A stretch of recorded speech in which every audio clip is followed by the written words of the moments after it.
Soalan dia adalah tawaran undang-undang Islam kepada orang bukan Islam. Mohon pencerahan daripada Ustaz.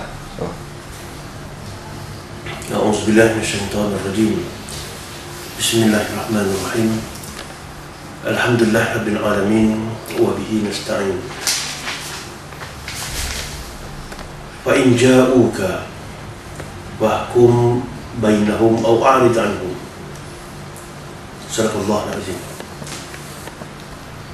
Allah SWT ya dinaiki, dan alhamdulillah dengan soalan yang ditimbulkan untuk kita bincangkan tentang tawaran undang-undang kepada non-muslim. Bagi non-muslim ini terlihat dalam fiqh Islam ada dua tawaran undang-undang. Pertama, mereka berhukum dengan satu hukum yang sama dengan orang-orang Islam, dan yang keduanya dengan hukum yang berbeza, iaitu umat Islam dengan hukum undang Islam, dan yang bukan Islam mereka dengan hukum berdasarkan pada agama mereka, ataupun berhukum dengan satu undang sivil yang mereka buat untuk sesama mereka. Kedua-dua pandangan ini berdasarkan kepada dua ayat Quran yang menjadi hujah. Pertama, pada ayat 49 surah Al-An'am, Allah mengatakan wa anihkum bainahum bima anzalallah. Maka ayat ini mengatakan menyuruh Rasulullah SAW untuk menghukumkan semua mereka-mereka, itu umat Islam dan juga ummah Islam, iaitu orang Islam dan juga orang yang di dalam negara Islam, dengan hukum yang bima anzalallah, dengan apa yang turun oleh Allah SWT. Wa anihkum bima anzalallah, maka hukumlah mereka semua dengan apa yang turun oleh Allah SWT di dalam Islam. Dan dalam masa yang sama, para ulama juga membincangkan bahawasanya ada pilihan yang kedua. Pemerintah berdasarkan siasat syariah yang mereka lakukan boleh diberikan pilihan. Ini juga berasaskan kepada dalil daripada Al-Quranul Karim pada surah Al-An'am ayat 42, di mana Allah SWT mengatakan fahkum bainahum aw a'rid anhum. Wa in ja'uka fahkum bainahum aw a'rid anhum. Wahai Muhammad sallallahu alaihi wasallam, fa in ja'uka, sekiranya mereka itu datang kepada kamu, itu orang-orang kafir itu datang kepada kamu, wahkum bainahum, maka hukumlah di antara mereka itu, au a'rid anhum, ataupun kamu biarkan mereka. Maka terlihat dalam penafsiran ayat ini, maka ini mengisahkan tentang sepasang Yahudi yang telah pun berzina dan dibawa menghadap Rasulullah SAW untuk jatuhkan hukuman.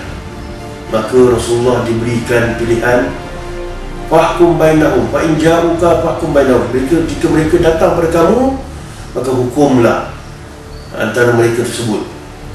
Tapi dalam ayat ini seluruhnya mengatakan aw arid anhum, ataupun berikan, ataupun biarkan mereka. Biarkan ini bukan maksudnya kita lepaskan dia, tapi tidak, biarkan mereka. Terlihat dalam hadis mengatakan bahawasanya Rasulullah SAW meminta supaya mereka dihukum berdasarkan agama mereka. Maka dipanggil padri pada zaman itu, ataupun dia punya khaham dalam bahasa Arab. Maka dipanggil dia punya padri dia untuk diputuskan hukuman ke atas mereka. Maka padri mereka mengatakan bahawasanya lumurkan dengan arang hitam tadi. Maka Rasulullah diberikan ilham oleh Allah mengatakan perkara tersebut ialah perkara yang pembohongan, bukan itu hukumannya. Maka Rasulullah minta supaya padri tadi untuk datang membawakan kitab mereka, datangkan bawa kitab Taurat dan tunjuk di mana hukum melibatkan dalam agama mereka, mengatakan hukum bagi orang yang berzina tadi lumur dengan arang hitam. Maka dia pun baca satu persatu ayat-ayat hukum dia, tapi dia akhirnya menutup satu tempat dalam kitab dia. Maka Rasulullah buka tempat dia tutup tu. tempat untuk tadi ialah ayat melibatkan zina kepada orang yang berzina di kalangan mereka. Maka hukumannya ialah rejam. Maka inilah perangai kaum Yahudi yang menutup hukum-hukum, menipu hukum-hukum dan beriman dengan sebahagian hukum tu'minuna bi ba'dil kitab wa takfuruna bi ba'd. Dan dia juga telah pun menyembunyikan hukum tersebut dan dia menyatakan hukum yang lain. Dan kita lihat bahawasanya Rasulullah SAW meminta pada mereka untuk berhukum dengan hukuman yang ada pada agama mereka. Maka daripada peristiwa ini kita lihat bahawasanya para ulama juga mengatakan boleh juga di atas dasar sesat-sesatnya pilihan pemerintah tadi untuk melaksanakan sistem yang kedua. Sistem pertama tadi semua umat Islam ke non-Muslim ke diletakkan dengan hukuman yang sama. Tapi sistem yang kedua ni boleh umat Islam satu hukum, itu hukum Allah, dan yang kafir yang bukan Islam satu hukum lagi, iaitu dihukumkan berdasarkan pada agama mereka. Kalau agama mereka tidak ada hukum yang lengkap macam mana agama Islam atau macam mana agama-agama langit, Yahudi dan sebagainya, maka mereka hendaklah dibuat satu nasibil di antara mereka ini untuk berhukum di kalangan mereka. Maka boleh pilih. Tapi kita lihat bahawasanya sepanjang wujudnya daulah Islam akhirnya tidak menggunakan pilihan dua set ini. Satu set untuk Islam, satu set untuk bukan Islam. Kerana Islam selepas itu tidak menggunakan dua set ini. Semua menggunakan satu set. Sebab apa guna satu set? Sebabnya Islam telah berjaya menunjukkan undang-undang Islam membawa keadilan yang amat-amat hebat pada masyarakat.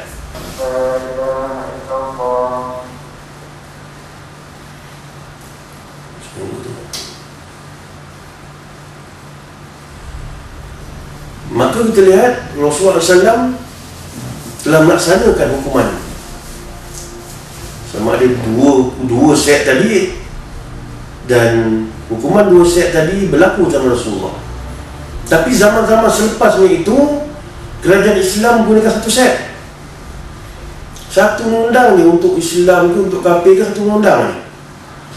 Maka satu undang lah yang dipakai oleh umat Islam zaman berzaman 1000 tahun lebih, dan tidak ada dua set tadi. Namun walaupun tidak ada dua set digunakan, tapi dua set tadi tetap wujud sebagai satu tawaran.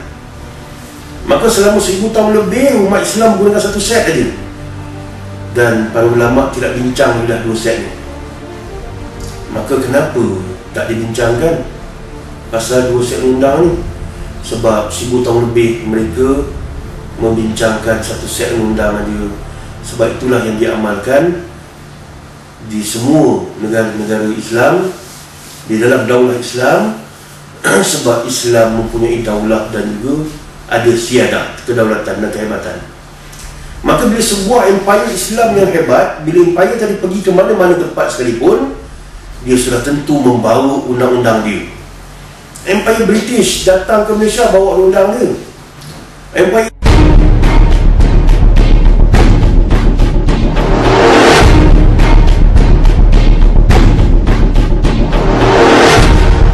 Kafir ini tak nak berhukum dengan undang mereka, tidak berhukum dengan Islam, sebab dia yakin undang Islam telah mampu memberikan keadilan. Bukan sekadar mampu, terbukti telah memberikan keadilan berbeza dengan undang kafir pada zaman itu. Sampai kafir di zaman itu pun nakkan undang Islam.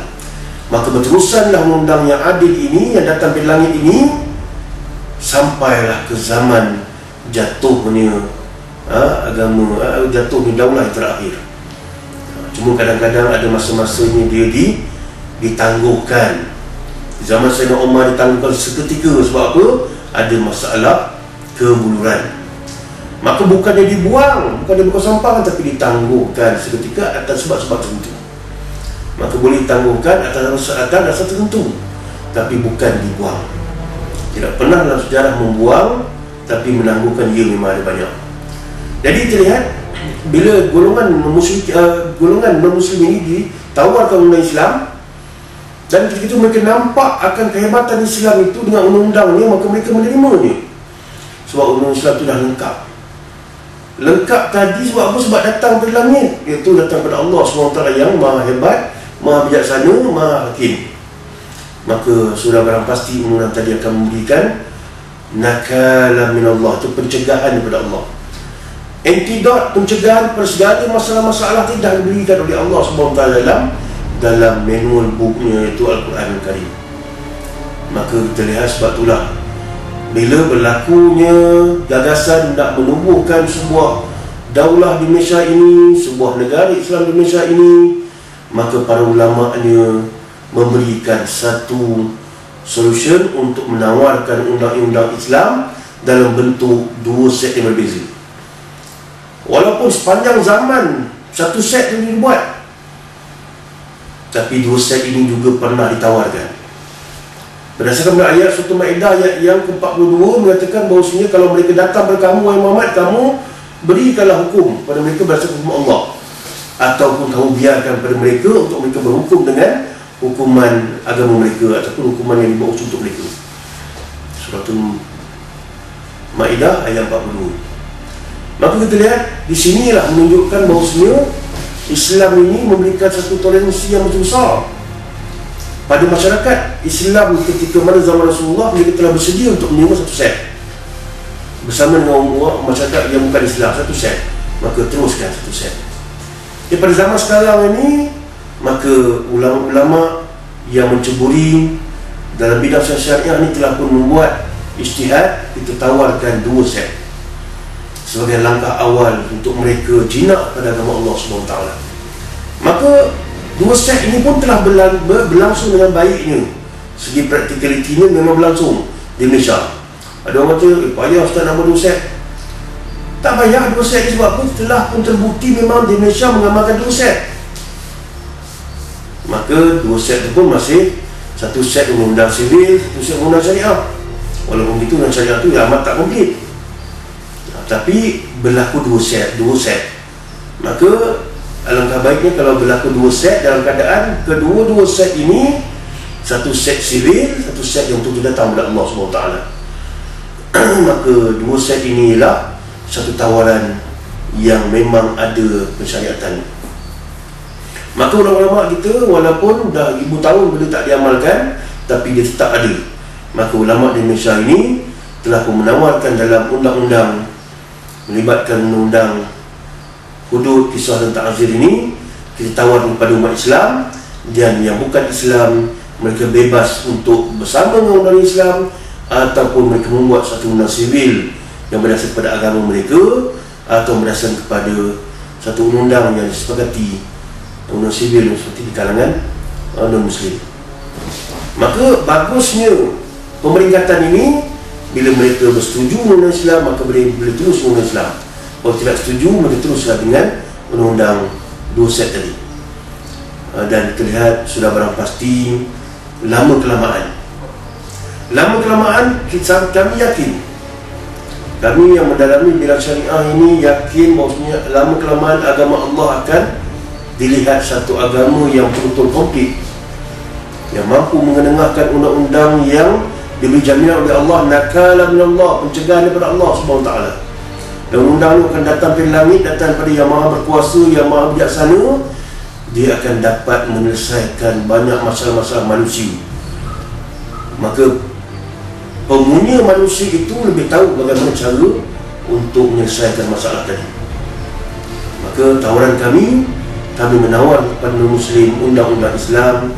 Namun sekiranya mereka tidak mahu, maka dalam negara Islam yang digagas oleh PAS, mereka boleh membuat undang-undang mereka sendiri.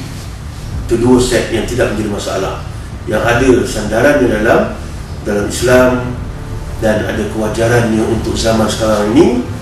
Dan mudah-mudahan tidak ada masalah dalam kita melaksanakan. Segi teknikal, maka kita boleh bincang sekiranya kita nak laksanakan teknikal bagaimana segi mahkamahnya dan sebagainya. Maka kita harapkan supaya tidak ada masalah bila kita nak melaksanakan, sebab undang-undang ini dikenakan kepada umat Islam aja. Melibatkan potong tangan pada umat Islam, melibatkan segala benda, melibatkan potong kepala dan sebagainya pada umat Islam. Maka tiada sebab untuk non-Muslim merasa risau. Dan perkara inilah yang telah dipahami oleh orang-orang non-Muslim pada zaman Rasulullah. Bila mereka faham undang-undang ini mampu mencegah, undang-undang yang amat ketat ini, yang amat berat ini mampu mencegah, maka mereka terus tak ambil undang-undang sivil untuk mereka. Tapi mereka ambil undang Islam. Sebab apa?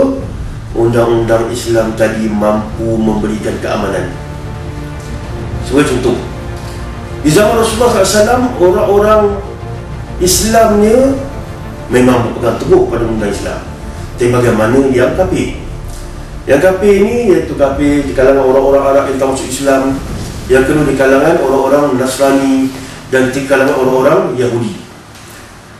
Bila nak dibuat undang-undang Islam, bila Rasulullah kemukakan undang-undang Islam ini, mengatakan bahawasanya undang-undang Islam ini siapa mencuri kena potong tangan. As-sariqu was-sariqatu faqta'u aydiyahuma jazaa'an bima kasaba nakalan min Allah. Mencuri lelaki dan mencuri perempuan, maka bila mereka tersabitkan dengan pencurian tadi, maka faqta'u aydiyahuma, potong tangan mereka, jazaa'an bima kasaba, dengan apa disebabkan balasan dengan apa mereka lakukan, sebagai satu pencegahan daripada Allah Subhanahu Wa Taala. Maka potong tangan ini pada orang Islam. Maka orang yang bukan Islam, maka tidak perlu risau. Potong tangan tidak terkena pada mereka, sebab mereka tidak mahu undang tersebut. Mereka nak undang sivil.